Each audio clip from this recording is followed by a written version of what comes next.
एक थे राजा संतदेव। हाथी और घोड़े की रेस उसे बहुत पसंद थी। सब जानते हैं कि घोड़े और हाथी की दौड़ में घोड़ा ही जीतेगा। फिर भी राजा केवल अपने मनोरंजन के लिए यह प्रतियोगिता रखता। हाथी दौड़ते हुए जब अपने भारी भरकम शरीर को हिलाता, उसे बड़ा मजा आता। इसी राज्य में मेहर चंद नाम का एक आदमी रहता था।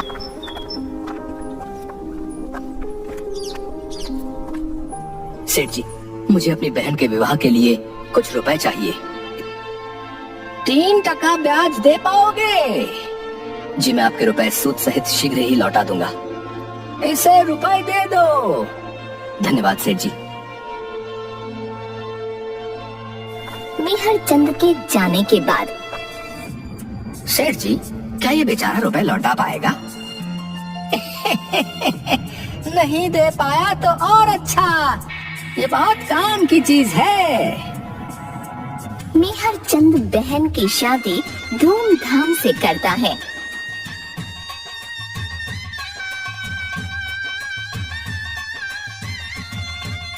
पर समय पर रुपये नहीं लौटा पाता।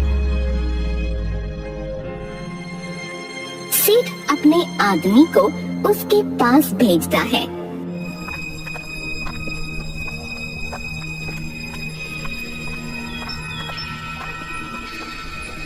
तुमने अब तक सेठ जी के रुपए वापस क्यों नहीं किए? क्या करूं, कोई काम ही नहीं मिल रहा। काम मिलते ही मैं रुपए लौटा दूंगा। जब पैसे वापस देने की हैसियत नहीं थी तो लिए क्यों थे? हमें नहीं पता, कुछ भी करके शीघ्र ही सेठ जी के रुपए लौटा दो, वरना अच्छा नहीं होगा। एक मैदान में राजा मंत्रियों और सेवकों के साथ। किसी भी मनुष्य के लिए तारा को हराना असंभव है। तारा सफेद रंग का ऊंचे डील डॉल वाला एक सेहतमंद घोड़ा था। वह हवा की गति से दौड़ता था। जब वह दौड़ने लगा तो देखने वालों को केवल उसके पैरों की आवाज सुनाई दी और उड़ती हुई मिट्टी दिखाई दी। राज्य में ये घोषणा करवा दो, जो भी तारा को दौड़ प्रतियोगिता में हराएगा उसे मुंह मांगा इनाम मिलेगा। सुनो सुनो प्रजावासियों, सुनो, जो भी आदमी हमारे राज्य के सबसे तेज दौड़ने वाले घोड़े तारा को 1 महीने बाद होने वाली दौड़ प्रतियोगिता में हराएगा, उसे महाराज सतदेव की ओर से मुंह मांगा इनाम और बहुत से मवेशी भेंट में मिलेंगे। सुनो सुनो सुनो। यदि मैं किसी तरह तारा को हरा दूं तो सारा कर्ज उतर सकता है, पर तारा को दौड़ में हराना बहुत कठिन है। चाहे कुछ भी हो, मैं दौड़ में भाग जरूर लूंगा। अगले दिन से मेहर चंद ने दौड़ने का अभ्यास शुरू कर दिया। वह दिन में कई किलोमीटर तेज गति से दौड़ने की कोशिश करता। आने जाने वाले लोग उसका मजाक उड़ाते। ये जितना भी तेज दौड़ ले, पर तारा को नहीं हरा पाएगा। हाँ, यूं ही अपना समय बर्बाद कर रहा है। 1 महीने बाद पूरा मैदान दर्शकों से भरा हुआ। राजा एक ऊंचे आसन पर रानी सहित बैठा था। उसके दाएं और बाएं मंत्री बैठे हुए थे। अब सब लोग शांत हो जाओ, प्रतियोगिता आरंभ हो रही है। सबसे पहले काले घोड़े और हाथी के बच्चे की रेस होती है। बच्चे को डुग डुग करते भागते देखकर राजा के साथ दर्शक भी खूब हंसे। फिर बारी आई तारा और मेहर चंद की। दोनों सीमा पर खड़े हैं। देखना, तारा ही जीतेगा। हाँ। घंटा बजते ही दोनों तेज गति से बराबर दौड़ने लगे। बीच में मेहर चंद थोड़ा धीमा हुआ तो तारा आगे निकल गया। आखिरी पलों में मेहर चंद ने जान लगा दी। वह हवा से बातें करता हुआ तारा से कुछ कदम आगे सीमा पार कर गया। मैदान में एक आदमी तारा और मेहर चंद के बीच खड़ा होकर मेहर चंद का हाथ ऊपर करके, आज की प्रतियोगिता का विजेता मेहर चंद है। अगले दिन राज्यसभा में महाराज की जय हो। राजा यहाँ वहाँ देखता है। महाराज दरबान। बोलो। महाराज मेहर चंद आया है। कितनी बार कहा है तेज बोला करो, हमें ऊंचा सुनाई देता है। महाराज मेहर चंद आया है, बुलाओ उसे। महाराज की जय हो। कहो मेहर चंद, कैसे आना हुआ? जी वो मैं जानता था तुम अवश्य आओगे। सब लोग महाराज की ओर देखते हैं। मैंने ही तुम्हें इनाम देने के लिए मना किया है। क्यों महाराज, ये तो विजेता घोषित हुआ है। कैसा विजेता? कुछ समझ नहीं आया महाराज। हम इसे विजेता नहीं मानते। यदि ये अपनी मेहनत से प्रतियोगिता जीतता तो इनाम अवश्य मिलता। गुप्तचरों ने सब पता किया है। प्रतियोगिता से पहले तुमने ऐसे अन्न का सेवन करना शुरू कर दिया था जिनसे खूब ऊर्जा और ताकत मिलती है। ये बात सही है ना? जी महाराज। तो इसमें तुम्हारी मेहनत और योग्यता कहाँ है? ये कमाल तो हमारे राज्य के अन्न का है, यहाँ की मिट्टी का है। तुम इनाम के हकदार नहीं हो, जाओ यहाँ से। मेहर चंद रोते हुए सिर झुकाकर वहाँ से चला जाता है। मंत्री रसोई घर में। जैसा मैंने कहा है वैसा करो। आप जानते हैं ना महाराज का पेट थोड़ा नाजुक है। हाँ मुझे सब पता है। फिलहाल उनका पेट नाजुक नहीं मोटा होता जा रहा है। ऐसे ही पेट निकलता रहा तो राज्य कैसे संभालेंगे? आप कौन से पतले हैं? ए, तुम अपना पेट तो देखो।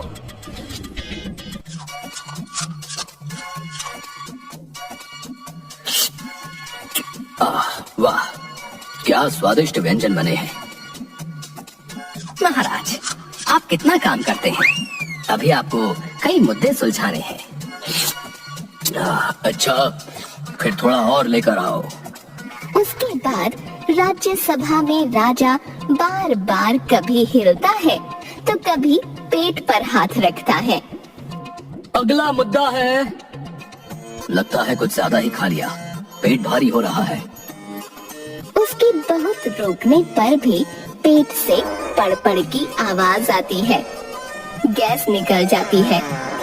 सभी सभासद राजा की ओर देखने लगते हैं। वह चुपचाप उठकर बगीचे में चला जाता है। राजा बगीचे में पेट पकड़कर टहलते हुए। आज इतना अपच कैसे हो गया? पेट से लगातार गैस निकलती, पड़ की आवाज आती है। महाराज, राज्यसभा में सभी आपकी प्रतीक्षा कर रहे हैं। देखते नहीं मेरी क्या दशा है। अब कोई सभा नहीं। वैद्य जी को शीघ्र बुलाओ। राजा के पेट से गैस निकलना और डकार आने का सिलसिला थमने का नाम नहीं लेता। महाराज, वैद्य जी किसी दूसरे गांव गए हैं, सुबह तक आएंगे। कोई नींबू पानी लेकर आओ। अगले दिन राजा का पेट खराब हो जाता है। उसे दस्त लग जाते हैं। वह पेट पकड़ कर बार बार शौचालय जाता है। महाराज, आप चिंता मत कीजिए, वैद्य जी आते ही होंगे। नहीं आए तो उठा लाओ। आइए वैद्य जी, देखिए महाराज को क्या हो गया। क्या हुआ महाराज? ऐसे हो रहा है। वैद्य जी, ये कोई गंभीर समस्या तो नहीं? महाराज, आपको अपच है। खाते पीते लोगों को मेरा मतलब अक्सर यूं ही हो जाता है। हमारे पेट का बुरा हाल है और आपको यूं ही लग रहा है। ये औषधि ले लीजिए। राजा के औषधि लेने के बाद। वैसे महाराज ने भोजन में क्या खाया? जरा रसोइये को बुलाइए। रसोइया आकर हाथ जोड़कर खड़ा हो जाता है। महाराज ने क्या खाया था? जी वो मैं बताता हूँ, तुम जाओ। रसोइया चला जाता है। महाराज, आपने वही अन्न खाया जो मेहरचंद ने प्रतियोगिता से पहले खाना शुरू किया था। क्या? क्यों?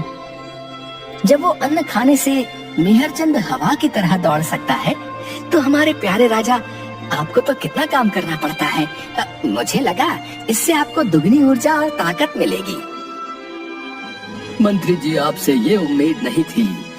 आप समझदार व्यक्ति हैं, जानते हैं कि इस तरह का अन्न ऐसे नहीं पचता। इसे पचाने के लिए कड़ा शारीरिक श्रम करना पड़ता है। केवल अन्न का सेवन करने से कुछ नहीं होता। शारीरिक श्रम? वैद्य जी, आपको क्या लगता है हम केवल सिंहासन पर बैठे रहते हैं?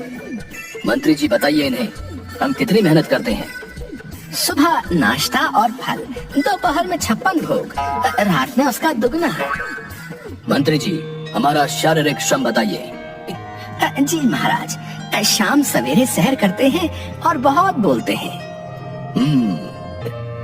माफ कीजिए महाराज, दौड़ने और टहलने में बहुत अंतर होता है। मेरा अर्थ ऐसे श्रम से है जिसमें मनुष्य की देह और हड्डी एक हो जाए। शरीर मेहनत करेगा तभी ऐसे अन्न से ऊर्जा और ताकत मिलेगी। यह सुनकर मंत्री के चेहरे पर मुस्कान आ जाती है।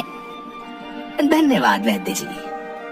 ठीक है, हमें अपनी भूल का एहसास हो गया है। कल मेहरचंद को बुलवाओ। सभा में हम तुम्हारी मेहनत को पहचान गए हैं। तुम इनाम के असली हकदार हो। मेहरचंद का चेहरा खिल जाता है। तुम कोई भी 50 मवेशी ले सकते हो। महाराज की जय हो। आज से तुम्हें सेना को दौड़ने का प्रशिक्षण देने के लिए नियुक्त किया जाता है। धन्यवाद महाराज, मैं मन लगाकर राज्य की सेवा करूंगा। राजा हाँ में सिर हिलाता है। अवश्य मेहरचंद, तुम इस राज्य का अन्न जो खाते हो। सभी लोग मंत्री की ओर देखने लगते हैं। इसके बाद सब सभा से जाने लगते हैं। राजा और मंत्री बात करते हुए। मंत्री जी, आप जानते हैं कि हमारा पेट नाजुक है, तो आपने अपनी बात समझाने का ये तरीका क्यों अपनाया? महाराज, कुछ बातें कान के रास्ते दिमाग में जाती हैं, तो कुछ पेट के रास्ते से। अच्छा, अगली बार अपनी बात समझाने का कोई सरल तरीका अपनाना, वरना ठीक नहीं होगा।